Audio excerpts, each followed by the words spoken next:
Dobar dan i dobrodošli u još jednu epizodu Liderovog podcasta. Što nam je ljeto bliže, vjerujem da bi mnogi od moje današnje gošće voljeli čuti neki savjet za trening, ali mi ćemo ipak danas o biznisu, jer je moja gošća osoba koja je jedna od najpoznatijih i fitness influencerica u Hrvatskoj. Možemo reći osoba koja živi sport i osoba koja se sa 27 godina može pohvaliti da stoji iza brenda i da zapravo živi svoj san. Draga Teja, dobro nam došla. Pozdrav svima i hvala vam puno na pozivu. Evo, na samom početku spomenula sam da si influencerica i fitness trenerica. Spojila si to u jedno. Imam osjećaj da danas dosta ljudi misle da je i jedno i drugo vrlo jednostavno. Da je biti influencer samo kinuti neku fotku i da svatko može biti fitness trener. Je li to zapravo tako? Jel nam možeš na primjeru sebe objasniti što znači tvoj posao? Pa slažem se s tobom da dosta ljudi smatra da je to jednostavan posao. Čak dosta ljudi ne smatra to uopće poslom nekim ozbiljnim, pogotovo ove starije generacije. Recimo da sad pitate moju baku i dedu čim se ja bavim, reće ima svoj neki brand, ali ovaj dio što se tiče Instagrama, to im je i dalje još skroz nejasno. A s druge strane imamo te mlađe generacije današnje koje vide potencijal u svemu tome, koji vide da se može živjeti od toga i zaraditi i koji što ranije žele krenuti zapravo u tom smjeru. Tako da koliko god to izgleda jednostavno, to je zapravo dosta kompleksno. A recimo primjer mog dana kreće oko 5:40, idem na trening prvo da to odradim i onda može početi ostatak. Kad se vratim s treninga, pakiram proizvode, šaljem ih, odgovaram na mailove, idem na sastanke, snimanja, razgovaram sa dobavljačima, planiram nove kolekcije, radim na postojećim kolekcijama, unapređujem ih konstantno komuniciram sa svojim pratiteljima, radim content za što privatno za sebe, a što za klijente i tako, stvarno ima svega. Ok, znači možemo reći da i dalje postoji ta neka predrasuda od toga što zapravo znači baviti se ovim poslom i da se zapravo možda čak i olako shvaća samo influencanje, da to tako kažem. Pa je, i dalje postoje predrasude i mislim da će još neko vrijeme postojati dok se ne desi ta izmjena generacija. Ja uvijek dijelim nekak ljude na 3 dijela, to su oni koji uopće ne razumiju taj posao Instagrama, influencinga, onda postoje oni koji nekako hejterski gledaju na sve to u stilu ona se samo slika, objavi 2 slike i zaradi nečiju mjesečnu plaću, dok neko mora crnčiti za to mjesec dana. I 3. skupina su oni zapravo koji vide kompleksnost tog posla, koji vide koliko je tu truda, vremena, rada uloženo u sve to i koji su zapravo pratitelji na kraju. Super je rečeno. Prije 6 godina ušla si u poduzetničke vode, to smo spomenuli. Pokrenula si svoj brand kupaćih kostima Tramonto Swimwear i prošle godine si pokrenula i brand sportske odjeće. Kako je bilo ući u poduzetničke vode i s kojim si se izazovima susrela tada i s kojim se izazovima susrećeš danas? Ja sam zapravo tip osobe koja kad vidi da nešto nema na tržištu, ja kažem uvijek ajde idem probati napraviti svoje nešto. I tako je bilo i sa kupaćim kostimima. Jednostavno tad kad sam kretala nisam znala nijedan hrvatski brand koji ima kupaće kostime i rekla sam idem pokušat. I onda nekako kako su kupaći kostimi sezonski proizvod kod nas, trebalo mi je nešto i za ostatak godine, a kako sam u sportu, fitnessu, mislim da je bilo logično da idem u smjeru Tramonto sporta. Što se tiče nekih početaka, jako je teško naći dobre proizvođače. I dalje se borim s tim i dalje to još nije 100%. Mislim, ne znam da li ću ikad biti 100% zadovoljna jer uvijek želiš bolje. Tako da taj neki početak je težak dok ne ispregovaraš za cijene, količine, nitko ne želi raditi s malim poduzetnicima jer to su neke minimalne količine, svi želimo od nečeg osnovnog krenuti. Ali eto. A što u tome odigra možda najveću ulogu? Je li bila upornost? Znači, spomenula si dogovaranje cijena. Što te na kraju dovelo do toga da sve to krene? Pa uvijek postoje ljudi nekako koji cijene mlade poduzetnike i koji žele pomoći. Tako da rekla bi da ta uloga dosta igra kakav je tipa vlasnik neke tvornice, ali i ja sam poslala na 20 tvornica upite, 3 tvornice ti na kraju odgovore možda na poruku i onda ideš na sastanke i jednostavno vidiš šta ti je najisplativije od svega. Mm-hmm. Ali svejedno vjerujem da ima da je jako zadovoljavajući trenutak kad prvi put spakiraš neku svoju pošiljku, dobiš narudžbu na kraju svega. Kakav je to bio osjećaj za tebe? Pa, kako sam ja krenula nekako, zapravo sam izgradila prvo brand od sebe, onda je tako nastavilo se i taj brand sportske odjeće. I iskreno sad kad me pitaš ovako, ja stvarno ne znam ko je kupio moj prvi proizvod i to ću morat provjeriti naknadno u bilježnici jer imam to negdje zapisano. Ali prvi se pamte, znači. Prvi se pamte. Pamtim ovo što se tiče planova, treninga i prehrane, te ljude pamtim i s njima sam i dalje u nekoj komunikaciji. Ali ovaj dio, vidiš, sad si me uhvatila, ne znam točno. Naravno da je lijepo kad vidiš da to krene, kad vidiš ljude na ulici, na plaži, da nose tvoj proizvod, kad dođeš u drugi grad, tipa izvan Zagreba i kad vidiš da neko nosi nešto tvoje, naravno da je onako wow.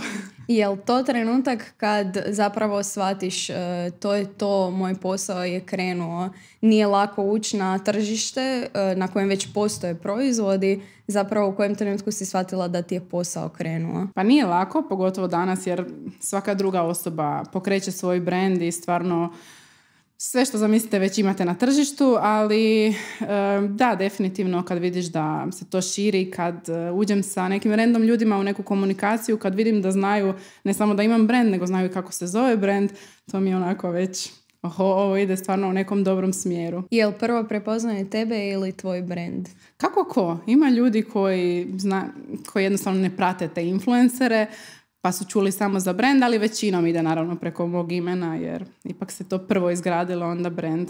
Super. Što znači voditi neki brand danas?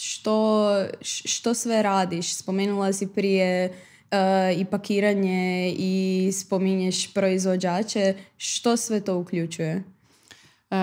Pa početak je definitivno najteži jer što u nekoj velikoj firmi radi 50 zaposlenika, to ti u početku radiš sam. Znači to je i marketing i prodaja i smišljanje dizajna i smišljanje kampanji i logistika i pregovori razni.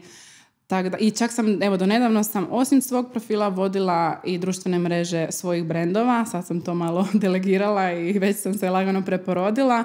Ali to je stvarno, početak je kaos, jedan veliki kaos. Znači to se radi ujutro od 5, ja se znam uhvatiti da bude na večer 9 sati i onda sama sebi kažem stani, nije zdravo, ne možeš tako, znači odmori. Ali mislim da svi tako nekako kreću. Iza sebe smo ostavili jedan prilično krizan period, pričam naravno o pandemiji, mnogi ga ne bi ponovili, no jako puno ljudi se u tom periodu posvetilo sebi, okrenulo brigi oko vlastitog tijela. Je li to možda bio neki push, ajmo reći poguranac za tvoj biznis? Pa definitivno što se tiče segmenta posla vezanog uz fitness je, jer ja, iako sam završila za trenera, nisam nikad se vidjela u tome da ću raditi u teretani, baš zbog toga što imam još raznih poslova sa strane i ne mogu se tome posvetiti kako bi trebalo.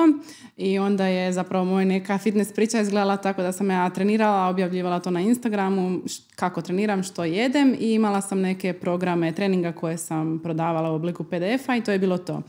I onda se desila ta pandemija, krenuli su ti challenge, odnosno fitness izazovi od 4 tjedna, gdje si mogao privući jako puno ljudi da treniraju u isto vrijeme i ljudi su stvarno to odlično prihvatili jer to je opstalo i dan danas, znači iako su teretane otvorene, ali jednostavno su ljudi zavoljeli tu neku zajednicu, međusobnu motivaciju, to da mogu trenirati kod kuće i postići super rezultate, tako da definitivno što se tiče fitnessa je to bio veliki push. Jesi možda dobila onda i neki veći broj klijenata u tom periodu? Pa jesam, mislim to je neusporedivo, ja i da sam trener u teretani, mogla bi par klijenata dnevno primiti, a ovo se radi od nekoliko stotina super klijenata.